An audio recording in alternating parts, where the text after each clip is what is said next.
무게감을 더할 뿐. 아메리칸 엑스프레스 메탈 에디션.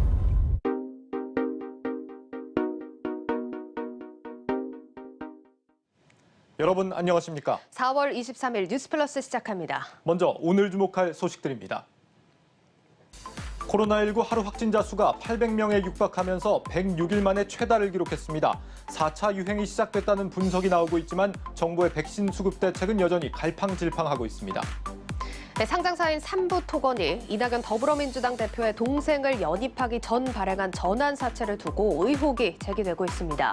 이 발행을 결정한 직후부터 주가가 급등한 건데 석연치 않은 정황들이 발견되고 있습니다. 한국경제TV가 단독 보도합니다. KB금융에 이어 신한금융이 1조 원이 훌쩍 넘는 사상 최대 규모의 분기 이익을 거뒀습니다. 은행 이자 마진이 커지고 동학개미 운동에 힘입은 증권사들의 수수료 수입이 크게 늘어난 덕분입니다. 당정청의 1주택자 종부세 완화를 두고 혼선을 빚고 있습니다. 민심에 민감하게 반응하는 당과는 달리 기존 정책 기조를 유지하려는 정부와 청와대가 입장차를 드러내고 있습니다. 첫 소식입니다. 코로나 확진자가 늘고 있지만 정부가 거리두기 상향을 미루고 있습니다. 경제 상황이나 방역의 실효성을 고려해 볼 때 지금이 최선이라는 겁니다. 백신 확보가 늦어지는 상황에서 믿을 건 개인의 방역 수칙 준수뿐입니다. 김수진 기자입니다. 23일 기준 신규 코로나 확진자는 797명. 800명을 눈앞에 뒀지만 정부는 거리두기를 당장 상향하지 않겠다고 밝혔습니다. 국민들의 일상생활을 어느 수준까지 보장을 해드릴 것인가라는 부분에 대한 여러 가지 좀 고민이 있습니다. 그러한 고민 선상에서 사회적 거리두기와 관련되는 조정 이런 부분들도 같이 이제 검토가 되고 있다라는 말씀을 드리고. 자영업자들의 생계 불안이 극에 달한 부분도 있지만 누적된 방역 피로도로 시민들의 코로나 경각심이 누그러진 탓도 있습니다. 탈출구는 백신이라는 게 의료계 중론이지만 수급이 쉽지만은 않은 상황. 거리두기 상향이 큰 의미가 없다는 전문가 의견도 나왔습니다. 백신을 확실히 투자했으면 우리가 어마어마하게 이익을 가졌을 건데 의료의 붕괴가 생기지 않으면 지금처럼 유지하는 거죠. 그리고 지금 상향을 하게 되면 결국은 자영업자 죽이는 것밖에 안 되고요. 사람은 외부를 다 돌아다닐 거고 할 것 다 이용 다 할 거거든. 날씨 좋기 때문에. 정부는 지자체와 협력을 통해 지역 특성에 맞는 방역 체계를 모색하고 자가 검사 키트를 도입하는 등의 방안에 대해 23일 발표했습니다. 실제로 경상북도에서는 다음 주부터 군위, 의성, 울릉 등 12개 군 지역에서 새로운 거리두기 체계를 시범 운영합니다. 하루 평균 신규 확진자가 1명 미만인 등 안정된 지역에서는 새로운 거리두기 1단계 체계를 시범 적용하겠다는 게 주된 내용입니다. 식품의약품안전처도 오늘 ST바이오 센서와 휴마시스에서 제조한 자가 검사 키트 2개 제품을 조건부 허가했습니다. 의료진 없이 스스로 면봉으로 코 속에서 검체를 채취해 검사할 수 있으며 15분에서 20분 이내에 결과가 나옵니다. 하지만 전문가들은 자가검사 키트의 정확도가 떨어져 무증상, 경증 코로나19 감염을 제대로 가려내기 어렵다고 지적합니다. 업체들은 정확도가 80% 이상이라고 말하지만 검사 환경에 따라 정확도가 급격히 떨어질 수 있습니다. 학계에서는 굉장히 불균형을 보고 있거든요. 서울대 논문에 보면 민감도가 17%, 말바에 40%까지 나오는데. 전문가들은 백신 접종도 거리두기 상향도 어렵다면 현재로선 개인이 방역 수칙을 철저히 지키는 방법밖에 없다고 설명합니다. 한국경제TV 김수진입니다. 백신 수급 여파로 정부의 코로나19 대응에 대한 국민 여론이 1년 2개월 만에 부정적으로 뒤집혔다는 여론조사 결과가 나왔습니다. 한국갤럽이 지난 20에서 22일 전국 만 18세 이상 1,003명에게 정부가 코로나19 대응을 잘 하고 있는지를 물은 결과 응답자 49%가 잘 못하고 있다고 답했고 잘하고 있다는 답변은 43%에 그쳤습니다. 갤럽 조사 기준 정부의 코로나19 대응에 대한 부정평가가 긍정평가를 역전한 것은 대구, 경북 집단 감염 사태 발생 직후인 지난해 2월 말 이후 1년 2개월 만입니다. 금융지주들의 1분기 성적표가 공개됐습니다. KB금융이 지난해에 이어서 리딩뱅크 자리를 굳건히 지켰는데 신한금융은 진옥동 신한은행장의 라인펀드 관련 중징계를 피한 것을 시작으로 서륙전에 나설 것으로 보입니다. 문성필 기자입니다. 신한금융의 1분기 당기 순이익은 지난해 같은 기간보다 27.8% 늘어난 1조 1,919억 원. 은행 부문 수익성 평가 지표인 순이자 마진의 개선, 그리고 증권카드 등 비은행 부문의 성장으로 창사 후 최대 분기 실적을 냈다는 게 신한금융의 설명입니다. 이번 실적에 반영한 라임 CI 펀드 피해자 배상 비용을 제외하고 비교하면 KB금융 당기순이익과 큰 차이가 없습니다. 금융권에선 2분기부터 지키려는 자와 빼앗으려는 자, 이른바 리딩뱅크 쟁탈전이 본격적으로 시작될 것이라는 전망이 나옵니다. 어제 열린 라임펀드 관련 금융감독원 제재심에서 진옥동 신한은행장이 중징계를 피하면서 지배구조 리스크를 안고 있던 추격자 신한금융으로선 한숨을 돌렸기 때문입니다. 금융권에선 비은행 부문이 리딩뱅크 경쟁의 승리의 열쇠 역할을 할 것으로 전망합니다.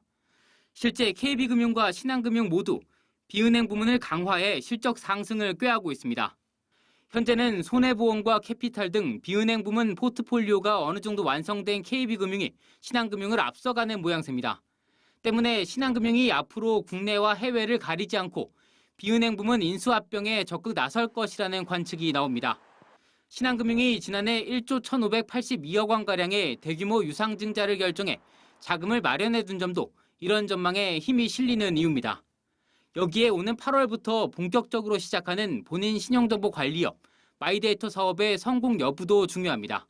M&A 매물이 앞으로 그렇게 좀 있냐라고 하면 잘 안 보이죠. 마이데이터부터 시작하는 게 올해 하반기 때 들어오지 않습니까? 그런 것들이 어떻게 보면 이제 다시 한번 판도를 바꿀 수 있을 수도 있으니까.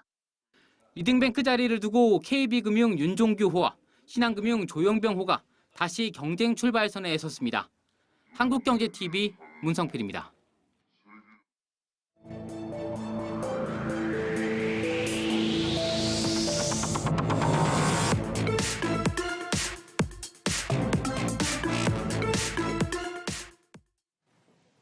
오늘은 이낙연 전 더불어민주당 대표의 동생 이계연 씨가 대표이사로 있는 삼부토건에 대한 소식을 준비했습니다. 지난해 상장사 삼부토건이 발행한 전환사채의 목적과 행방을 둘러싸고 상식적으로 이해하기 힘든 정황들이 속속 발견되고 있습니다. 저희 한국경제TV가 단독 취재했습니다. 2020년 8월 5일 삼부토건 이사회는 350억 원 규모의 전환사채 12를 발행하기로 결정합니다. 12 전환가액은 주당 1,000원입니다. 이사회 결정 직후부터 거래량과 주가는 모두 상승하기 시작했습니다. 주가는 지난해 최고 6,080원까지 급등했습니다. 2020년 10월 22일 이낙연 당시 더불어민주당 대표의 동생 이계연 전 사만기업 대표를 삼부토건의 사내이사로 영입한다는 발표가 주가 상승에 결정적인 역할을 했다는 게 시장의 분석입니다. 12를 인수한 곳으로서는 삼부토건 주식을 시가보다 훨씬 싼 가격에 받아 몇 배의 차익을 볼 수 있는 구조가 만들어진 겁니다. 이 12를 인수한 회사는 총 6곳, 350억 원이 모두 삼부토건 주식으로 전환되면 주식 총수 대비 17.72%의 지분을 갖게 됩니다. 네, 이 사안을 단독 취재한 신인규 기자 그리고 증권부 이민재 기자 나와 있습니다. 이 기자, 이 삼부토건이 전환사채 CB를 발행했다라고 하는데 여기서 말하는 CB가 정확히 뭐고 어디에 쓰이는 겁니까? 일단 전환사채는 주식을 채권으로 바꿀 수 있는 하이브리드 채권이라고 보면 될 것 같습니다. 예. 2년에서 한 3년 정도 만기를 설정해 두고 이때 주식을 바꿀지 말지를 결정하는 구조의 채권인데요. 이 대부분의 회사는 자금 유치를 위해서 CB를 발행을 합니다.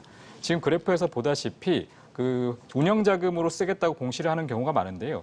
최근에도 보면 이 카카오 게임즈가 5천억 원, 또 일동제약이 1,000억 원의 CB를 발행을 했고 또 신규 투자를 위한 실탄으로 사용하겠다라고 계획을 또 밝힌 바가 있습니다. 예. 이에 대해서 투자자들은 이자와 차익을 얻을 목적으로 투자를 했다 이렇게 얘기를 하고 있는데 그러니까 CB 투자자 같은 경우는 채권 보유 기간 동안에는 이자 소득을 얻고 이후 주식으로 전환할 때는 매매 차익을 얻을 수 있기 때문에 이 돈이 향후의 성장을 위해서 쓰인다면 안정적인 투자처가 될 수가 있습니다.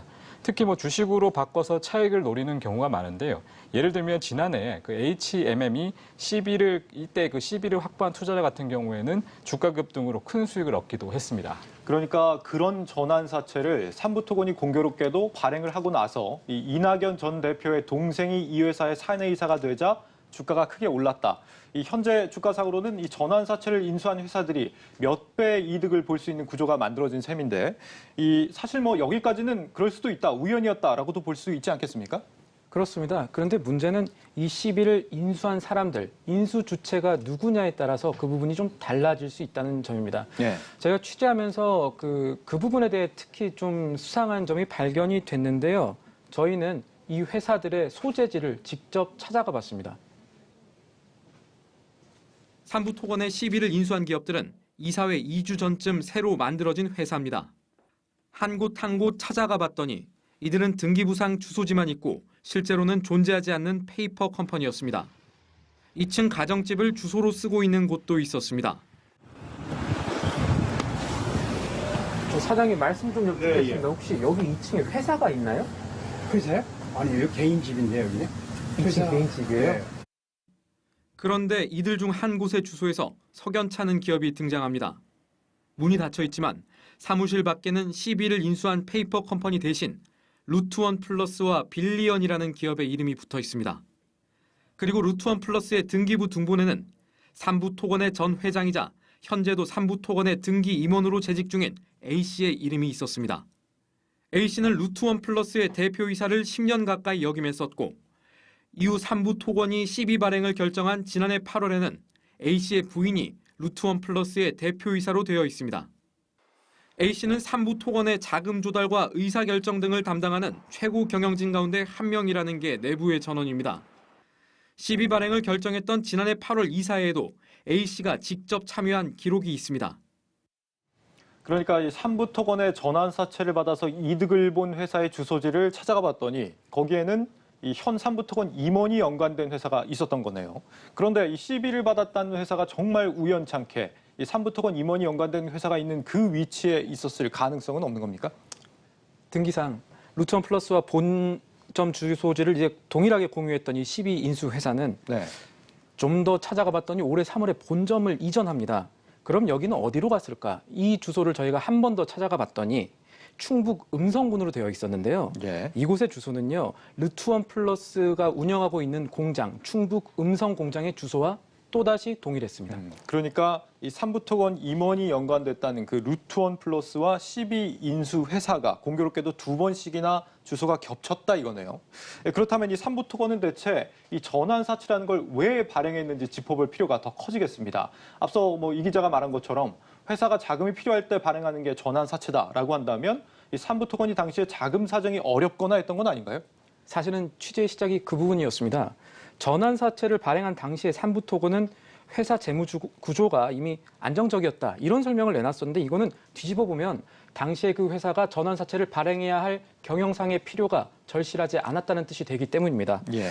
조금 어려운 얘기인데요. 이 삼부토건의 해당 전환사채는 1년 안에 갚아야 하는 유동성 전환사채로 개정이 잡혀 있습니다. 이거 무슨 말이냐면 당시에는 장기자금을 저리에 조기 확보했다. 장기자금이라는 거는 1년보다는 긴 게 되겠죠. 예. 그런 자금을 저리에 확보했다는 회사의 공식 설명과 회계상으로 들어다 보면은 완전히 들어맞지 않는 부분이 계속 존재하고 있었던 겁니다. 그렇다면 전환사채 납입 이후에 삼부토건의 재무구조가 어떻게 바뀌었는지 그 부분도 저희가 살펴봤습니다. 당시 회사가 시비를 통한 운영자금 조달이 필수적인 상황이었는지에 대해서는 물음표가 붙습니다. 삼부토건도 당시 시비 발행 관련 보도자료를 통해 삼부토건의 2020년 9월 말 현재 부채 비율은 44.3%, 차입금 의존도는 8.2%로 재무 안정성이 높고 자금 여력도 충분하지만 급변하는 건설 환경 속에서 장기 자금을 저리에 조기 확보함으로써 회사의 미래 성장에 청신호가 켜진 것이라는 설명을 내놓은 바 있습니다. 삼부토건에 들어온 돈이 곧바로 회사를 빠져나간 것은 아닌지 역시 짚어볼 부분입니다. 전환사채 발행으로 실제 삼부토건에 350억 원이라는 돈이 들어온 시점은 2020년 4분기에 해당하는 12월 23일. 그런데 사업보고서를 보면 시비로 자금을 조달한 4분기에 단기대여금 명목으로 삼부토건에서 400억 원대의 금액이 인출됩니다. 계열사 등 특수관계자에 빌려준 돈이 아니어서 누구에게 갔는지 특정할 수 없는 현금이 운영자금이 필요하다는 명목으로 시비를 발행한 회사에서 빠져나간 셈이라는 지적이 나옵니다. 전환사채 350억이 어떻게 조달되었고 어떻게 쓰였는지 이렇게 흔적은 남지만 자금들이 이렇게 스쳐 지나가는 형태이거든요. 자금이 어디에서 어디로 정확히 파악되진 않은 채로 지금 라인펀드의 경우에도 항상 거의 모든 기업에서 그와 같은 형태로 나타났고요. 그렇다면 결국은 이와 같은 영역은 뭐 언론이라든가 시민단체의 영역이 아니라 검찰, 국세청이 나서서 이 자금이 실제로 누구와 조달을 했고 누구에게 쓰였는지 어떻게 흘러나갔는지 자금 흐름을 보다 면밀하게 검토하고 수사해야 될 영역이 아닌가. 막대한 시세 차익이 예상되는 전환 사채를 둘러싸고 왜 이상한 일들이 일어나는지, 그렇게 만들어진 돈은 실제 어디서부터 왔고 어떻게 쓰이고 있는지 삼부토건과 A씨는 한국경제TV의 질의에 답변하지 않았습니다. 시비를 발행할 만큼 자금이 절실한 상황은 아니었던 걸로 보이고, 그런데다가 운영자금에 쓴다며 거액을 받았는데 그보다 더 많은 돈이 어딘지 모르는 곳에 빌려준다는 명목으로 회사를 빠져나갔다. 굉장히 좀 알 수 없는 일입니다. 여기에 대해서 현재 당국도 예의주시하고 있다면서요? 네, 그렇습니다. 금융감독원은 삼부토건을 비롯한 테마주들을 모니터링하고 있고, 특히 전환사채, 무자본 M&A와 관련한 그 문제점들이 있는지 주의 깊게 살펴보고 있다고 밝혔습니다. 특히 조직적 불법 행위가 없었는지 들여다본다는 계획입니다. 네, 알겠습니다. 이렇게 삼부토건의 전환사채 발행에 대한 이야기를 나눠봤는데, 혹시 이 전환사채라는 게 범죄에 악용되는 경우도 존재합니까? 네, 상당수 확인이 되는데요. 네. 일단 뭐 최근 벌어진 일 중에 이제 별개로 좀 찾아보자면 그 라인펀드 사태에서 대표적인 예를 좀 찾아볼 수가 있습니다. 일단 뭐 그래프를 통해서 순서를 보면 A 상장사 같은 경우에 이제 B 컨소시엄 투자조합인데요. 여기를 대상으로 300억 원의 시비를 발행합니다. 좀 더 간단하게 설명하면 A 상장사가 주식으로 바꿀 수 있는 채권, 전환사채를 B 컨소시엄에 팔고, 그리고 B 컨소시엄이 그 대가로 300억 원을 A 상장사한테 주는 구조입니다. 네. 이 시비도 사실 일종의 빚이기 때문에 이 회사와 주주 모두 부담이 될 수밖에 없는데요. 또 향후 전환될 수 있는 주식은 A 상장사 주주 입장에선 악재일 수가 있습니다. 하지만 보통 이런 시비가 회사의 운영자금 목적으로 쓰이기 때문에 빈번하지 않다면 성장을 위한 점에서 긍정적으로 보기도 합니다. A 상장사도 시비 발행이 성공적으로 된 이유가 회사의 기술력 덕분이다라고 얘기를 했었는데요. 당시에는 겉으로는 문제가 없어 보였습니다. 하지만 이제 라인펀드 사태가 터지면서 정체가 밝혀졌는데요. 검찰에 따르면 이 300억 시비를 인수한 B 컨소시엄은 기업 사냥꾼으로 알려진 J씨가 지배를 하고 있는 조합입니다. 그런데 시비를 사기 위한 돈을 라인펀드로부터 이제 받아오게 됩니다. 즉 라인펀드의 돈이 B 컨소시엄을 거쳐서 A 상장사로 넘어가는 구조입니다. 예. 이 과정에서 확인되지 않은 기술력이 있다고 허위로 알렸고요. 그럼 이 A 상장사에 있는 300억 원은 그 시비는 그대로 있었을까요? 이 A 상장사는 이 돈으로 라인펀드를 다시 재가입하고 또 다른 페이퍼 컴퍼니에 자금을 대여하기도 했습니다. 또 다른 상장사를 인수하기 위한 자금으로도 쓰이는데요.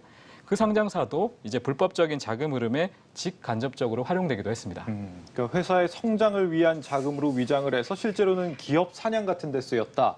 이런 자금으로 주가를 띄워서 차익을 챙길 수도 있겠습니다. 네, 충분합니다. 일단 앞서 말한 라인펀드사로 다시 돌아가 보면 네. 이 관련 일당들은 일단 시비를 활용해서 여기저기 돈을 대주고 있었는데요. 여기서 이제 페이퍼 컴퍼니를 이용해서 연관된 상장사 주식을 매입을 하고 주가를 올린 다음에 시세를 조정한 정황이 발견이 됩니다. 이후 주가가 오르게 되면 이들은 주식을 팔고 수익을 챙겼습니다. 이들 중 상당수는 지난해 이제 검찰 조사를 받기도 했는데요.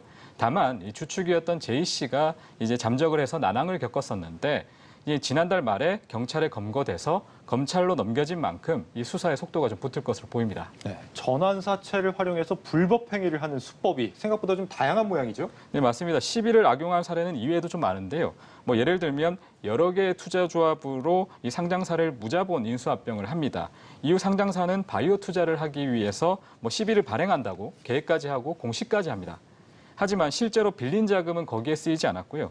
이 바이오 분야 신규 사업에 대한 허위 과장 공시로 이제 주가 띄우기로 오히려 활용이 됩니다. 또 다른 경우에는 이 최대 주주 겸 대표가 시비를 발행하면서 이 주가가 악재가 될 수 있는 특약을 맺었는데도 이를 알리지 않았는데요.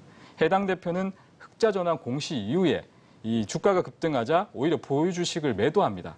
이 본인만 주식을 고가에 팔기 위해서 이 주가 하락을 막은 셈입니다. 이외에 시비 발행 자체는 문제가 없지만 이 상장사의 자금 조달 정보를 미리 알게 된 이 재무적 투자자가 이를 이용해서 주식 매매를 하거나 또는 지인에게 전달해서 주식 매매를 하게 한 경우도 발견됩니다. 네, 신인규 이민재 기자였습니다. 잘 들었습니다.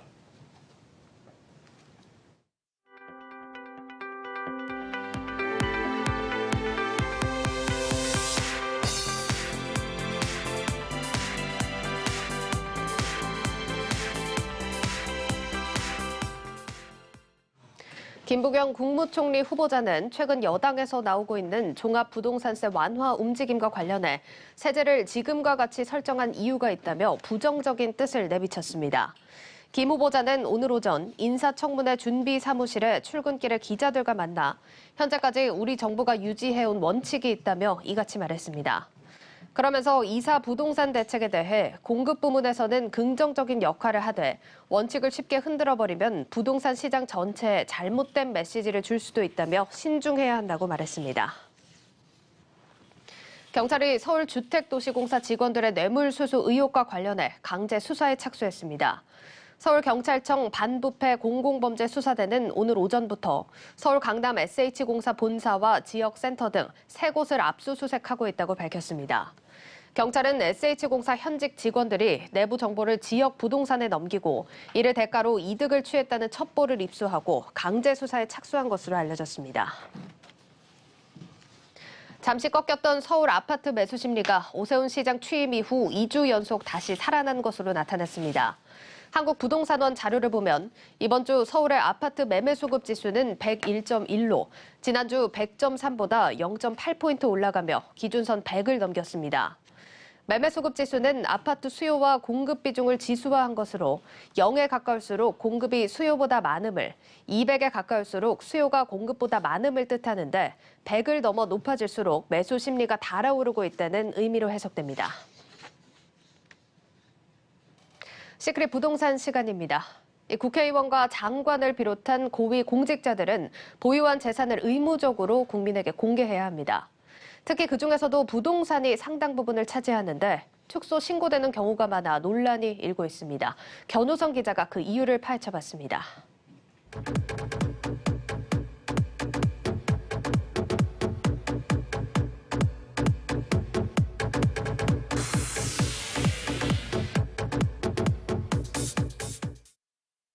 노영우 국토교통부 장관 후보자가 보유 중인 주택입니다. 노 후보자는 서초구 반포동에 위치한 이 집의 가격을 지난해 3월 6억 4,600만 원으로 재산 신고했습니다. 대단지 아파트는 아니지만 반포에 위치한 중대형 아파트의 가격이 6억 원대로 신고된 건 현 시세와는 큰 괴리가 있습니다. 이 단지의 다른 호수는 최근 10억 8천만 원의 전세 계약을 맺었습니다. 노 후보자는 지난해까지 이 집을 5억 원대로 신고했는데 공시가격 인상 여파로 신고액이 10% 정도 높아진 게 6억 4,600만 원입니다. 여기가 지금 가격대가 한 12억에서 따로는 15억까지. 왜냐하면 최근에 실거래가 신고된 게 2층의 전세가 10억, 11억에 나갔거든요. 노영욱 후보자가 세종에 보유했던 아파트도 비슷한 논란을 빚습니다. 노 후보자는 지난 2011년 공무원 특별공급으로 세종시에 아파트를 분양받았고 이를 2017년에 매각했습니다. 그는 해당 아파트를 2017년 3월 2억 8,300만 원으로 신고했는데 그해 7월 실제 매각한 금액은 5억 원이었습니다. 고위공직자의 부동산 재산 신고가 국민 눈높이와 맞지 않다는 지적은 꾸준히 이어져 온 문제입니다. 직전 국토교통부 장관인 변창흠 장관의 사례에서도 반복된 문제입니다. 6억 5,300만 원. 변창흠 전 장관이 방배동 아파트를 재산 신고한 금액입니다. 변 전 장관의 집보다 더 작은 면적이 14억 8천만 원에 거래된 것을 따져본다면 현재 집 시세는 15억 원을 넘길 것으로 보입니다. 국토정책을 총괄하는 두 공직자의 부동산 신고액과 시세와의 격차가 2배 이상 벌어지는 셈입니다. 공직자들이 조금 더 명확하고 투명하게 이제 재산을 신고하고 발표해야 된다고 생각하는데 저도 만약에 반포의 아파트가 6억이라면 저도 하나 사고 싶습니다. 그렇다면 왜 이 같은 문제가 반복되는 걸까? 이는 공직자 재산을 공개하는 제도의 허점 때문입니다. 공직자윤리법은 공시가격과 실거래가격 중 높은 금액을 신고하도록 규정하고 있습니다. 하지만 여기서 말하는 실거래가격이란 주변 시세가 아닌 신고 대상자가 새로 주택을 구입했을 때의 금액을 뜻합니다. 다시 말해 기존의 집을 계속 보유한 경우에는 공시가격으로 재산을 신고해도 무방한 겁니다. 때문에 노영욱 후보자는 재산 축소 신고 논란이 불거졌을 때 공직자윤리법상 적법하게 신고했다고 해명할 수 있었습니다. 하지만 전문가들은 이번 논란을 계기로 공직자 재산 신고 규정을 손봐야 한다고 말합니다. 자산 대부분이 부동산에 집중된 우리나라에서 부동산 재산 축소 논란이 반복된다면 공직자 재산 공개의 취지가 무색해질 수 있다는 지적입니다. 공시가격보다는 시세와 실거래가의 반영 비율을 높이고 필요하다면 감정평가까지 도입해야 한다는 주장입니다. 가능하면 실거래가를 기준으로 신고를 하는 것이 사실 국민들이 판단하기에 좋은 정보이고, 실거래가가 없을 때는 이 감정평가를 통해서 그 부동산의 가치를 신고하도록 좀 제도를 개선하게 되면. 치솟는 집값과 전셋값으로 부동산을 바라보는 국민적 근심이 커지는 가운데 국민 눈높이에 맞는 투명한 부동산 재산 공개 제도가 필요해 보입니다. 지금까지 전효성의 시크릿 부동산입니다.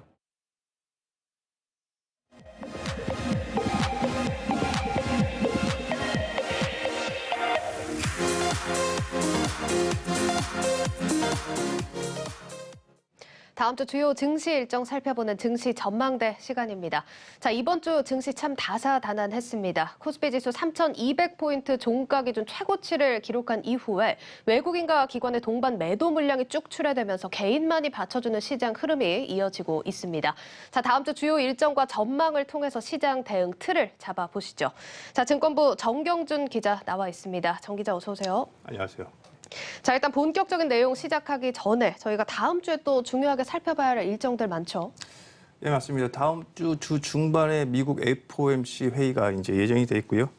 기존의 완화적인 통화 정책 그대로 이제 유지할 것으로 그렇게 이제 시장에서는 예상하고 있는데요. 네. 현재 경기 상황과 인플레이션에 대해서 이 제롬 파월이 어떤 생각을 가지고 있는지, 어떤 판단을 가지고 있는지 꼭 지켜보셔야 될 것 같습니다. 애플과 아마존, 미국 빅테크 기업들 실적이 발표가 되는데요.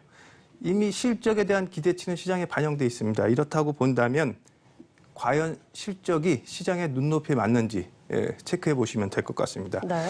또 주 후반에는 이 미국의 3월 개인 소비 지출 물가 지수가 이제 나오는데요.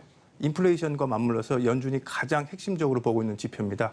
이 결과에 따라서 연준의 또 스탠스도 달라질 수 있으니까요. 잘 보셔야 될 것 같고, 또 최근에 다시 부각된 문제, 이 자본이득세라든지 이 증세 문제, 이런 것들이 국내외 증시의 불안 심리로 이어지고 있는데요. 네. 이와 맞물려서 이제 바이든 대통령이 미의회 합동 연설을 합니다. 거기서 이제 구체적으로 내용이 나올 것 같은데 그런 부분도 잘 보셔야 될 것 같습니다. 네, 뭐 차근차근 짚어보도록 하겠습니다. 자, 먼저 국내 증시 진단부터 좀 들어가 봐야 할 것 같은데, 일단 3,200포인트 종가를 기록하고 나서 좀 바로 차익 매물이 좀 크게 출회가 되는 모습이었습니다.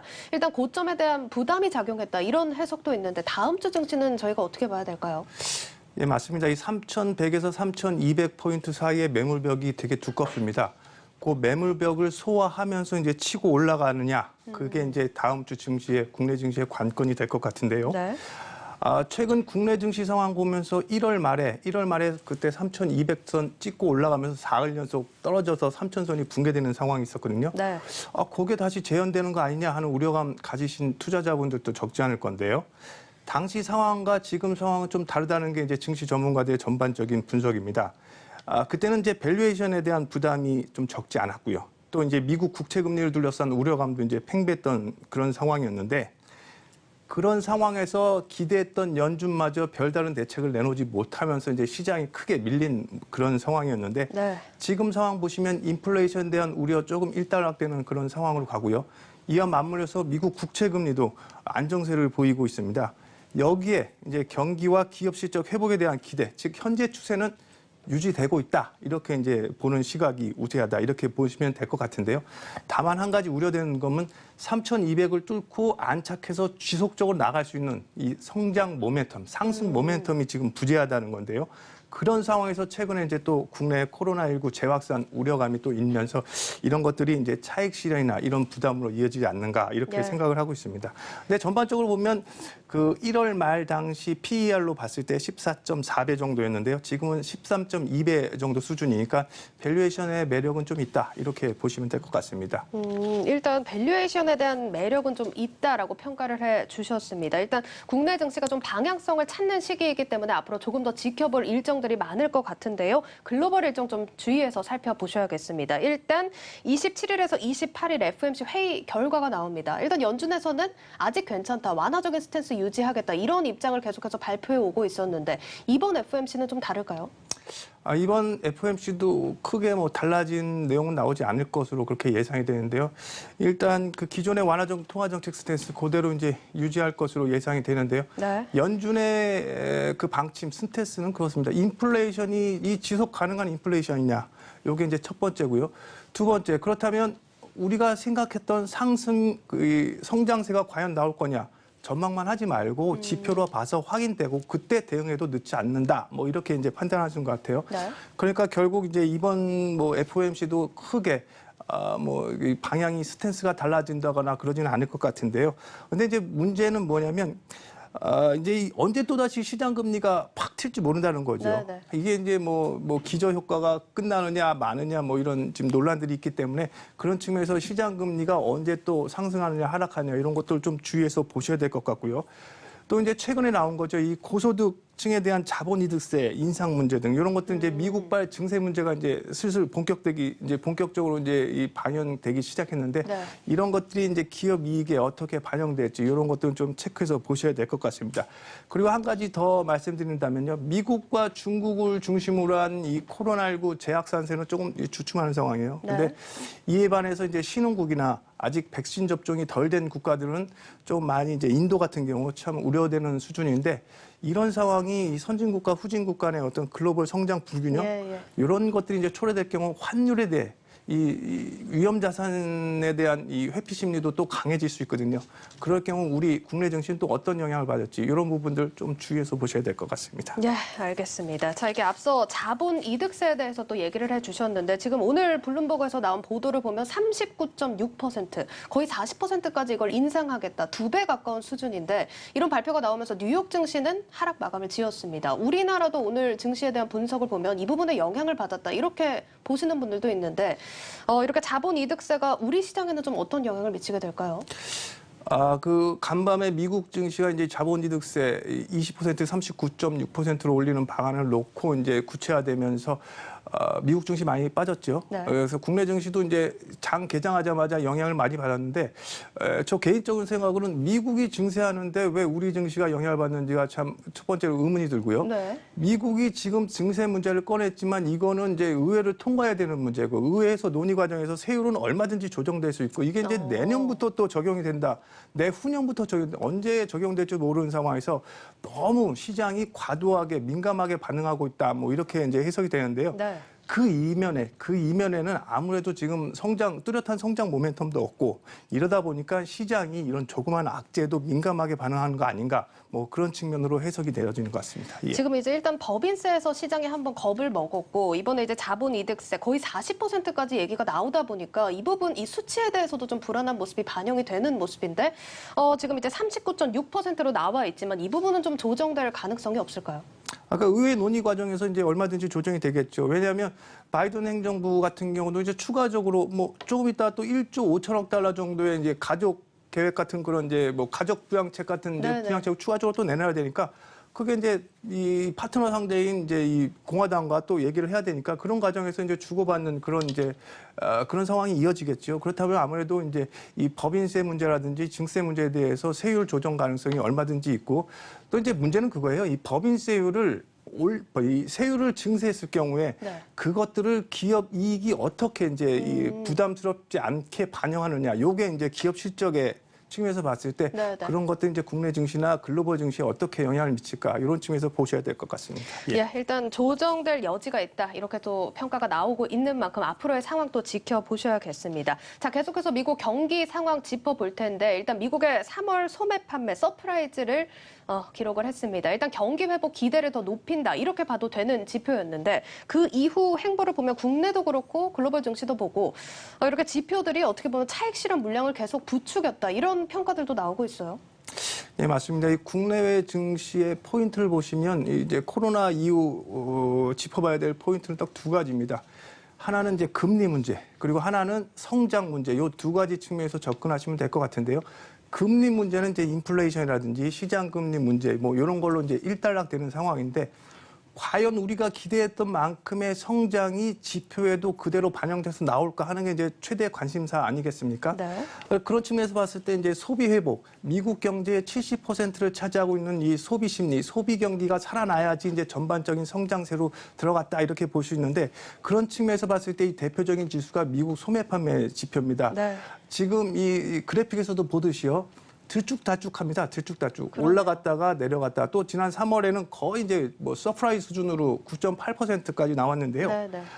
이 지표를 감안해 보시면 2월 달, 1월 달에 5.3% 올라왔는데 그 전에 연말에 그 1인당 400달러씩 지급, 600달러씩 지급해주는 이제 이 재정부양책이 있었고요. 네. 그리고 2월 달에는 재정부양책이 없으니까 소매 판매가 줄었고 또 그리고 3월 달에 바이든이 1조 9천 달러인가요? 네. 1조 9천억 달러 이제 또 재정부양책 하면서 1인당 1,400달러씩 줬잖아요.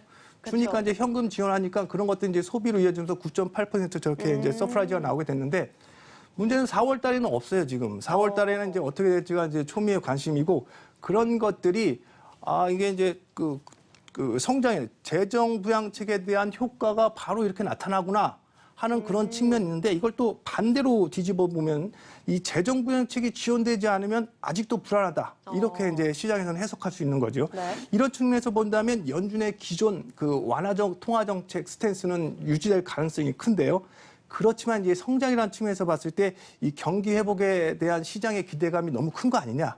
이런 측면에서 지금 다 왔으니까 조금 일부 차익 실현하자. 뭐 이런 분위기인 것 같습니다. 예. 알겠습니다.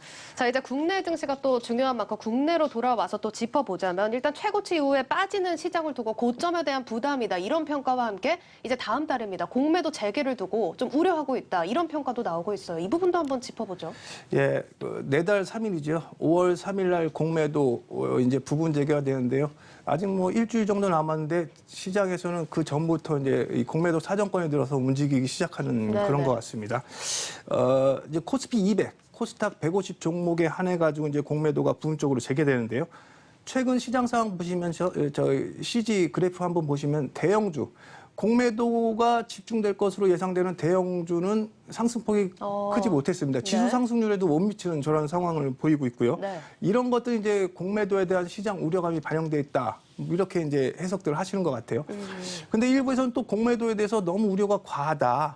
이 공매도 나올 물량이 전체 시장의 뭐 5% 정도, 6% 정도 되니까 크게 영향을 미치지 않을 거다. 뭐 이렇게 이제 분석하는 것도 있는데요.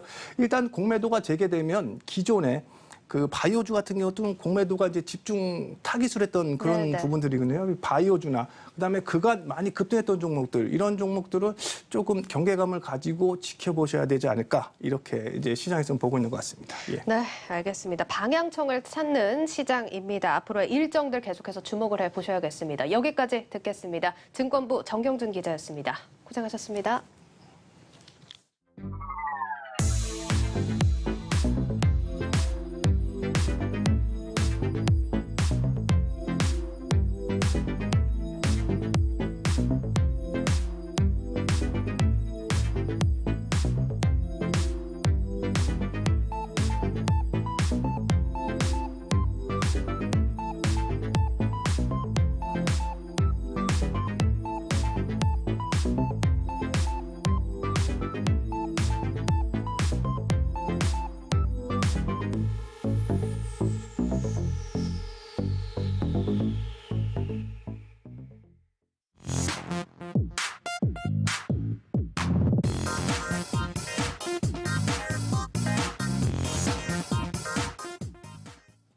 한 주 동안 눈여겨볼 만한 CEO 소식들 짚어보는 CEO 톡톡 김보미 기자와 함께하겠습니다. 김 기자, 이번 주 다뤄볼 CEO는 총 몇 명입니까?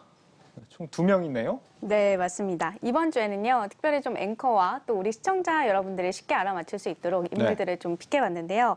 이번 주 중에 플러스픽을 좀 꼼꼼하게 챙겨보신 분들이라면 어렵지 않게 떠올릴 수 있는 곳들의 CEO입니다. 특히 앵커는 주중에 또 이지호 기자랑 플러스픽을 또 진행을 하고 있잖아요. 예. 네, 그래서 조금 더 쉽게 바로바로 정답을 알아맞힐 수 있을 것 같습니다. 그렇다면 또 제가 해봐야겠죠. 힌트를 주시죠. 네, 이 두 사람은요, 바로 소비자들의 신뢰와 관련된 이슈로 등으로 좀 최근에 고민이 깊어진 인물들입니다. 한 사람은 우유나 유제품을 생산하는 유업계에, 그리고 또 다른 한 사람은 통신업계에 발을 담고 있는데요.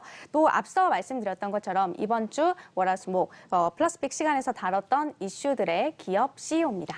플러스픽이 정말 대단한 코너인 것 같아요. 이제 CEO 톡톡을 보려면 이제 플러스픽도 꾸준히 챙겨봐야 된다는 얘기인데 그럼요. 이지호 기자가 지금 이 상황을 되게 좋아하고 있을 것 같다는 생각이 듭니다.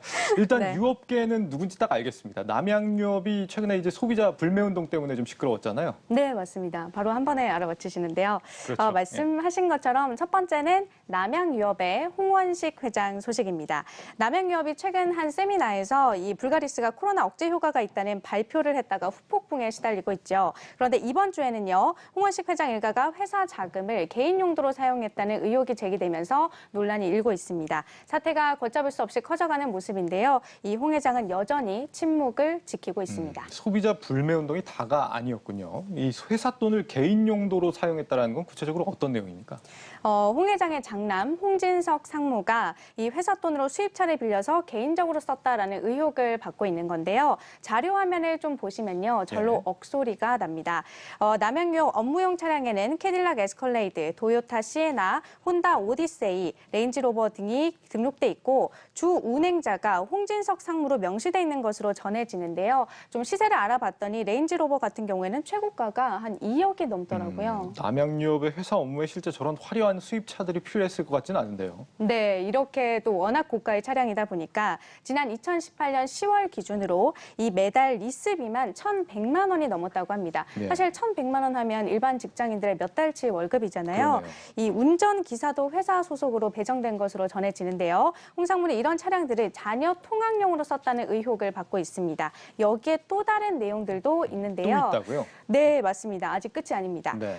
광고 대행사가 남양유업에 이 쇼핑백, 생일 파티 용품으로 각각 100만 원이 넘는 돈을 청구했는데 내용을 조금 들여다봤더니 홍 회장의 부인 선물용 홍 상무의 자녀 생일이라고 기재됐다는 내용이 전해지고 있습니다.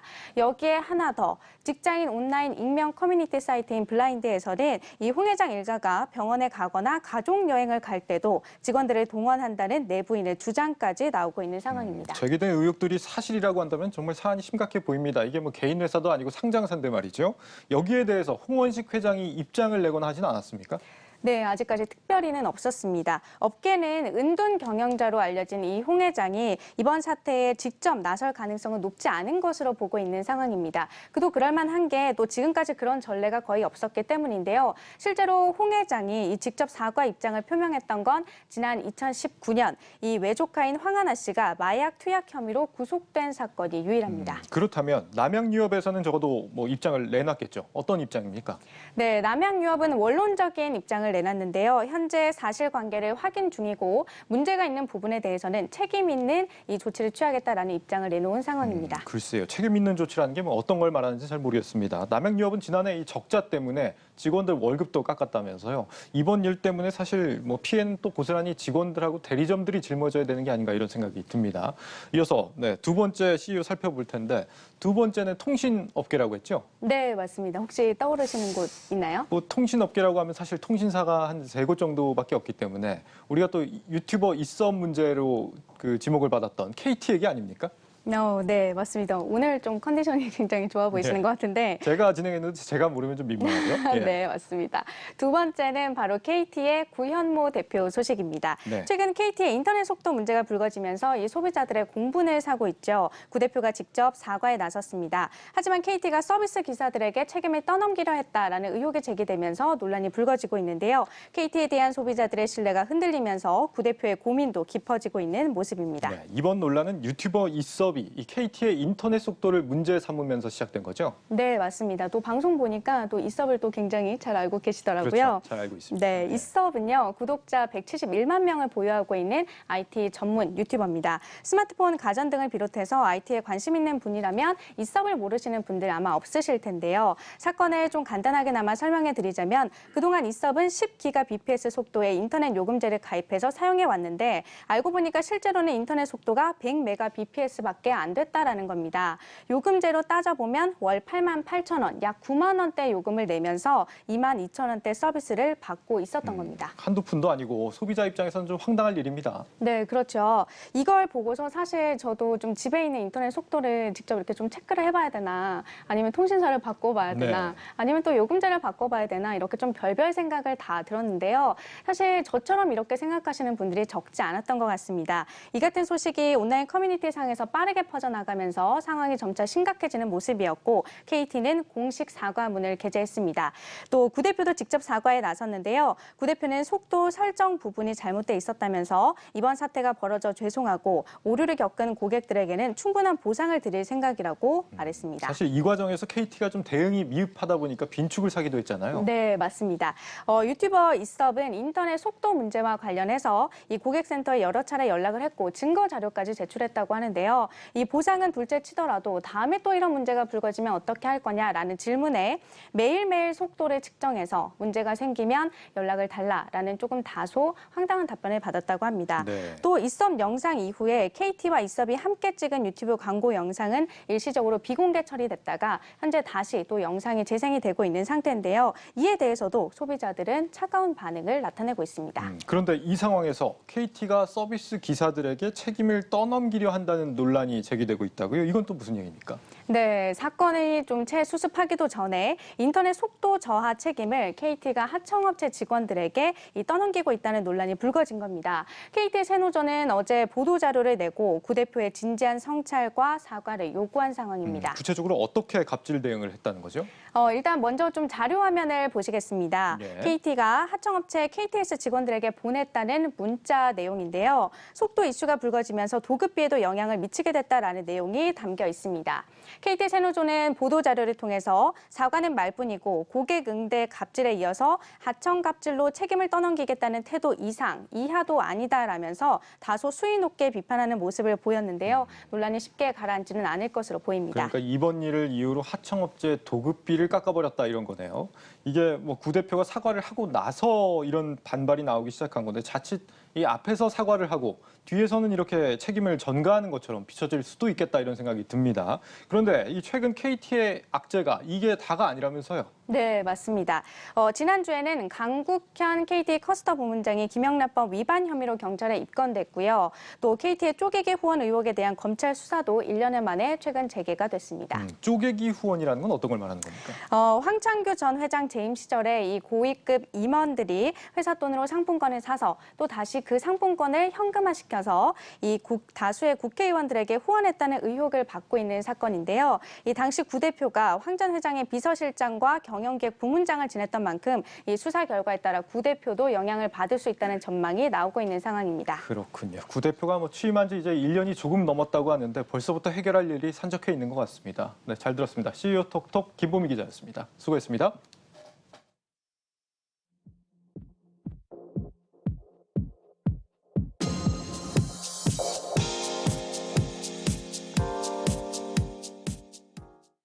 놓치면 아쉬운 글로벌 뉴스입니다. 조금 전 마감한 중국 증시 마감 시황부터 전해드리겠습니다. 오늘 중국 증시는 헬스케어 섹터 강세에 힘입어 일제히 상승했습니다.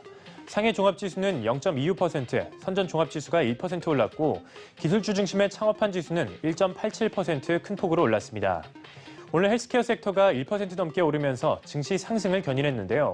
반면 미국과 중국 간의 갈등은 여전히 부담으로 작용하면서 상승폭을 제한했습니다. 전날 미국이 중국을 견제하기 위해 마련한 2021 전략적 견제법이 상원 상임위원회에서 압도적인 찬성으로 통과되자 이에 대해 중국은 미국의 패권 심리라고 비난하며 심의 중단을 촉구했습니다. 한편 업종별로는 전날 약세를 보였던 소비재 부문이 반등이 나오면서 투자 심리를 끌어올렸습니다. 이어서 글로벌 소식 살펴보겠습니다. 전 세계를 강타한 반도체 부족 사태가 2년이나 더 이어질 것이란 전망이 나왔습니다. 팻 겔싱어 인텔 CEO는 지난 몇 달간 자동차를 비롯한 일부 산업에만 영향을 미쳤던 반도체 부족 사태가 이제는 전자제품 업계로부터 시작해 모든 산업군으로 확대되고 있다고 전했는데요. 반도체 부족 사태의 파급 효과로 이루어진 인플레이션 상승과 경제 성장률 둔화도 나올 수 있다고 우려했습니다. 그러면서 반도체 공급은 새로운 공장을 건설하는 방식으로는 단기간 내 해소되지 않을 것이라고도 덧붙였습니다. 다음 소식입니다. 일본의 스가 요시히데 총리가 코로나19 긴급사태를 선포할 예정임에도 불구하고 올림픽은 포기하지 않겠다는 의지를 강하게 드러냈습니다.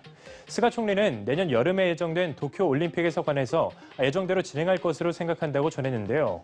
스가 총리는 토마스 바흐 국제올림픽위원회 위원장도 관계가 없다고 이야기했다며 올림픽 개막을 약 3개월 앞두고 코로나19 긴급사태를 선포하더라도 대회에는 영향을 주지 않을 것이라고 말했습니다. 지금까지 글로벌 뉴스 박찬희였습니다.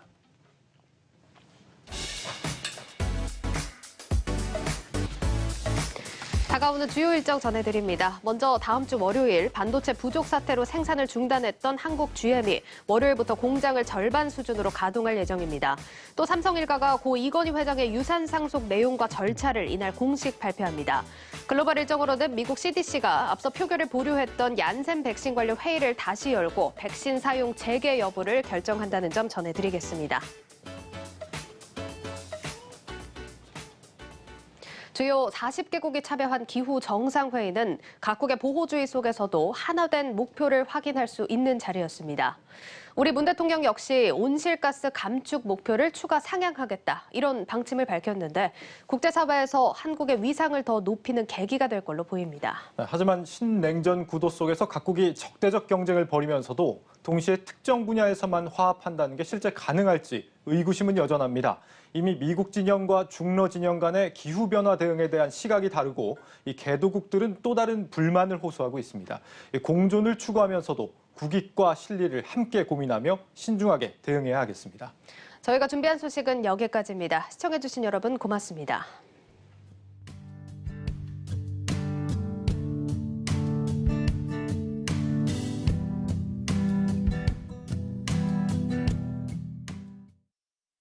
Someone said I'm bored, you're old, acting you're nerd. Real life so that I am 18 years old still. I threw my cup and got up.